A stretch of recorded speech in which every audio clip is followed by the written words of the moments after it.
ನಮಸ್ಕಾರ ಸ್ನೇಹಿತರೆ, ಎಲ್ಲರಿಗೂ PKV ಕನ್ನಡ ಯೂಟ್ಯೂಬ್ ಚಾನಲ್ಗೆ ಸ್ವಾಗತ ಸುಸ್ವಾಗತ. ಇಲ್ಲಿ ನೋಡಿ, ಜೂನ್ ತಿಂಗಳಲ್ಲಿ ಪಿಂಚಣಿ ಹಣ ಇನ್ನೂ ಕೂಡ ನಮ್ಮ ಬ್ಯಾಂಕ್ ಖಾತೆಗೆ ಜಮಾ ಆಗಿಲ್ಲ, ಯಾವಾಗ ಬರುತ್ತೆ ಅಂತ ವೇಟ್ ಮಾಡ್ತಿದ್ದವರಿಗೆ ಈ ಒಂದು ವಿಡಿಯೋದಲ್ಲಿ ಪಿಂಚಣಿ ಹಣ ನಿಮ್ಮ ಬ್ಯಾಂಕ್ ಖಾತೆಗೆ ಜಮಾ ಆಗಿದೆಯೋ ಆಗಿಲ್ವೋ, ಒಂದು ವೇಳೆ ಜಮಾ ಆಗಿಲ್ಲ ಅಂದರೆ ಯಾವಾಗ ಜಮಾ ಆಗುತ್ತೆ, ಸರ್ಕಾರ ಇವಾಗ ಪಿಂಚಣಿ ಹಣವನ್ನು ಜಮಾ ಮಾಡ್ತಿದ್ಯಾ, ಸೊ ಯಾರಿಗೆಲ್ಲ ಜಮಾ ಆಗಿದೆ, ಒಂದು ವೇಳೆ ಜಮಾ ಆಗಿಲ್ಲ ಅಂದರೆ ನಿಮ್ಮ ಬ್ಯಾಂಕಿನ ಅಕೌಂಟಿಗೆ ಜಮಾ ಆಗಿದೆಯೋ ಆಗಿಲ್ವಾ ಸ್ಟೇಟಸ್ನ ಚೆಕ್ ಮಾಡೋದು ಹೇಗೆ ಎನ್ನುವ ಕಂಪ್ಲೀಟ್ ಮಾಹಿತಿ ಈ ಒಂದು ವಿಡಿಯೋದಲ್ಲಿ ನಾನು ನಿಮಗೆ ತಿಳಿಸ್ಕೊಡ್ತೀನಿ. ಹೌದು ಸ್ನೇಹಿತರೆ, ಇಲ್ಲಿ ಇಂದಿರಾ ಗಾಂಧಿ ರಾಷ್ಟ್ರೀಯ ವೃದ್ಧಾಪ್ಯ ವೇತನ ಸ್ಕೀಮ್ ಇರ್ಬೋದು, ಅಥವಾ ನಿರ್ಗತಿಕ ವಿಧವಾ ವೇತನ ಸ್ಕೀಮ್ ಇರ್ಬೋದು, ಅಥವಾ ಅಂಗವಿಕಲರ ಮಹಾಶಾಸನ ಸ್ಕೀಮ್ ಇರ್ಬೋದು, ಅಥವಾ ಸಂಧ್ಯಾ ಸುರಕ್ಷಾ ಸ್ಕೀಮ್ ಇರ್ಬೋದು, ಅಥವಾ ಮನಸ್ವಿ ಯೋಜನೆ ಅಥವಾ ಮೈತ್ರಿ ಯೋಜನೆ, ಸೊ ಈ ರೀತಿಯಾಗಿ ಇನ್ನೂ ಅನೇಕ ಸ್ಕೀಮ್ ಅಡಿಯಲ್ಲಿ ಪಿಂಚಣಿ ಹಣ ಬಂದಿಲ್ಲ ಅಂತಿದ್ದವರಿಗೆ ತುಂಬ ಸುಲಭವಾಗಿ ಸ್ಟೇಟಸ್ನ ಚೆಕ್ ಮಾಡೋದು ಹೇಗೆ, ಎಷ್ಟು ಹಣ ಬಂದಿದೆ, ಯಾವ ಡೇಟ್ಗೆ ಜಮಾ ಆಗಿದೆ ಅನ್ನೋ ಕಂಪ್ಲೀಟ್ ಮಾಹಿತಿ ಈ ಒಂದು ವಿಡಿಯೋದಲ್ಲಿ ನಾನು ನಿಮಗೆ ತಿಳಿಸ್ಕೊಡ್ತೀನಿ.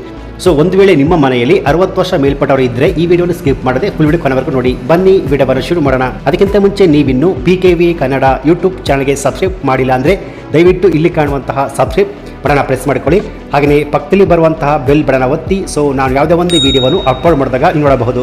ಸಾಮಾಜಿಕ ಭದ್ರತೆ ಮತ್ತು ಪಿಂಚಣಿಗಳ ನಿರ್ದೇಶನಾಲಯ ಈ ಸ್ಕೀಮ್ ಅಡಿಯಲ್ಲಿ ಪಿಂಚಣಿ ಹಣಕ್ಕಾಗಿ ವೇಟ್ ಮಾಡ್ತಿದ್ದವರು ಈ ತಿಂಗಳ ಅಂದರೆ ಜೂನ್ ತಿಂಗಳ ಪಿಂಚಣಿ ಹಣ ನಮ್ಮ ಬ್ಯಾಂಕ್ ಖಾತೆಗೆ ಜಮಾ ಆಗಿದೆಯೋ ಆಗಿಲ್ವೋ, ಎಷ್ಟು ಹಣ ಜಮಾ ಆಗಿದೆ, ಒಂದು ವೇಳೆ ಜಮಾ ಆಗಿಲ್ಲ ಅಂದರೆ ಏನಕ್ಕೆ ಜಮಾ ಆಗಿಲ್ಲ ಎನ್ನುವ ಕಂಪ್ಲೀಟ್ ಮಾಹಿತಿ ನಿಮ್ಮ ಮೊಬೈಲ್ ಮೂಲಕವೇ ಸ್ಟೇಟಸ್ನ ಚೆಕ್ ಮಾಡೋದು ಹೇಗೆ ಎನ್ನುವ ಕಂಪ್ಲೀಟ್ ಮಾಹಿತಿ ನನಗೆ ತಿಳಿಸ್ಕೊಡ್ತೀನಿ. ಯಾವುದಂದ್ರೆ ಇಲ್ಲಿ ನಿಮಗೆಲ್ಲ ಗೊತ್ತಿರುವ ಹಾಗೆ ಇಂದಿರಾ ಗಾಂಧಿ ರಾಷ್ಟ್ರೀಯ ವೃದ್ಧಾಪ್ಯ ವೇತನ ಸ್ಕೀಮ್ ಇರ್ಬೋದು, ಅಥವಾ ವಿಧವಾ ವೇತನ ಸ್ಕೀಮ್ ಇರ್ಬೋದು, ಅಥವಾ ಅಂಗವಿಕಲರ ಮಹಾಶಾಸನ ಸ್ಕೀಮ್ ಇರ್ಬೋದು, ಅಥವಾ ಸಂಧ್ಯಾ ಸುರಕ್ಷಾ ಸ್ಕೀಮ್ ಇರ್ಬೋದು, ಅಥವಾ ಮನಸ್ವಿನಿ ಸ್ಕೀಮ್ ಇರ್ಬೋದು, ಅಥವಾ ಮೈತ್ರಿ ಯೋಜನೆ, ಸೊ ಈ ರೀತಿಯಾಗಿ ಈ ಸ್ಕೀಮ್ ಅಡಿಯಲ್ಲಿ ಪೆನ್ಷನ್ ಹಣವನ್ನು ಪಡಿತಿರೋರು ಜೂನ್ ತಿಂಗಳ ಪಿಂಚಣಿ ಹಣ ನಮಗೆ ಬಂದಿಲ್ಲ, ಯಾವಾಗ ಬರುತ್ತೆ, ಹಾಗೆಯೇ ಒಂದು ವೇಳೆ ನಿಮ್ಮ ಬ್ಯಾಂಕಿನ ಅಕೌಂಟ್ಗೆ ಬಂದಿಲ್ಲ ಅಂದರೆ ಏನಕ್ಕೆ ಬಂದಿಲ್ಲ ಅನ್ನೋ ಕಂಪ್ಲೀಟ್ ಮಾಹಿತಿ ಸ್ಟೇಟಸ್ನ ಚೆಕ್ ಮಾಡೋದಕ್ಕೆ ಮೊದಲು ಮೊಬೈಲ್ನಲ್ಲಿ ಈ ವೆಬ್ಸೈಟ್ನ ಓಪನ್ ಮಾಡ್ಕೊಳ್ಳಿ.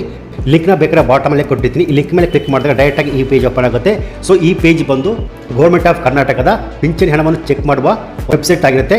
ಈ ವೆಬ್ಸೈಟ್ ಮೂಲಕ ಪಿಂಚಣಿದಾರರ ಬೆನಿಫಿಷರಿ ID ಅಥವಾ ಆಡಿ ನಂಬರ್ನ ಈ ಬಾಕ್ಸ್ನ ಒಳಗೆ ಟೈಪ್ ಮಾಡಿ ಬಾಟಮಲ್ಲಿ ಕಾಣುವಂತಹ ಶೋ ಬಟನ್ ಮೇಲೆ ಕ್ಲಿಕ್ ಮಾಡಿದಾಗ ಬೆನಿಫಿಷರಿ ಸ್ಟೇಟಸ್ ಓಪನ್ ಆಗುತ್ತೆ. ಹೌದು, ಇಲ್ಲಿ ಪಿಂಚಣಿ ಹಣ ಯಾವ ಡೇಟಿಗೆ ಜಮಾ ಆಗಿದೆ, ಎಷ್ಟು ಹಣ ಜಮಾ ಆಗಿದೆ, ಪೋಸ್ಟ್ ಆಫೀಸಿಗೆ ಜಮಾ ಆಗಿದೆಯಾ ಅಥವಾ ಬ್ಯಾಂಕಿನ ಅಕೌಂಟಿಗೆ ಜಮಾ ಆಗಿದೆಯಾ, ಯಾವ ಡೇಟಿಗೆ ಜಮಾ ಆಗಿದೆ, ಸೊ ಒಂದು ವೇಳೆ ಜಮಾ ಆಗಿಲ್ಲ ಅಂದರೆ ಯಾವ ತಿಂಗಳದು ಹಣ ಜಮಾ ಆಗಿದೆ, ಎಲ್ಲ ಕೂಡ ತುಂಬ ಸುಲಭವಾಗಿ ನಿಮ್ಮ ಮೊಬೈಲ್ ಮೂಲಕವೇ ಚೆಕ್ ಮಾಡಬಹುದು ಸ್ನೇಹಿತರೆ. ಸೊ ಹಾಗೆಯೇ ಇಲ್ಲಿಗೆ ಯಾರಿಗೆಲ್ಲ ಮೇ ತಿಂಗಳ ಪಿಂಚಣಿ ಹಣ ಜಮಾ ಆಗಿಲ್ವೋ ಅವರಿಗೆ ಜೂನ್ ತಿಂಗಳಲ್ಲಿ 2 ಸೇರಿ ಒಟ್ಟಿಗೆ 2400 ರೂಪಾಯಿ ಹಣ ಜಮಾ ಆಗುವಂಥದ್ದು. ಸೊ ಈ ರೀತಿಯಾಗಿ ಪಿಂಚಣಿ ಹಣ ಇನ್ನೂ ಕೂಡ ನಮ್ಮ ಬ್ಯಾಂಕ್ ಖಾತೆಗೆ ಬಂದಿಲ್ಲ ಅಂತ ಇದ್ದವರು ತುಂಬ ಸುಲಭವಾಗಿ ನಮ್ಮ ಮೊಬೈಲ್ ಮೂಲಕವೇ ಪಿಂಚಣಿ ಹಣ ಜಮಾ ಆಗಿದೆಯೋ ಆಗಿಲ್ವ ಅಂತ ತುಂಬ ಸುಲಭವಾಗಿ ಈ ರೀತಿಯಾಗಿ ಸ್ಟೇಟಸ್ನ ಚೆಕ್ ಮಾಡಬಹುದು ಸ್ನೇಹಿತರೆ. ಸೊ ಈ ಮಾಹಿತಿ ನಿಮಗೆ ಇಷ್ಟ ಆಗಿದ್ದರೆ ಈ ವಿಡಿಯೋಗೆ ಒಂದು ಲೈಕ್ ಕೊಟ್ಟು ಈ ವಿಡಿಯೋವನ್ನು ಎಲ್ಲರಿಗೂ ಶೇರ್ ಮಾಡಿ. ಹಾಗೆಯೇ ಇದೇ ರೀತಿಯಾದ ಸರ್ಕಾರಿ ಮಾಹಿತಿಗೆ ಕೂಡಲೇ PKV Kannada YouTube channel subscribe ಮಾಡಿ, ಸಪೋರ್ಟ್ ಮಾಡಿ. Thanks for watching.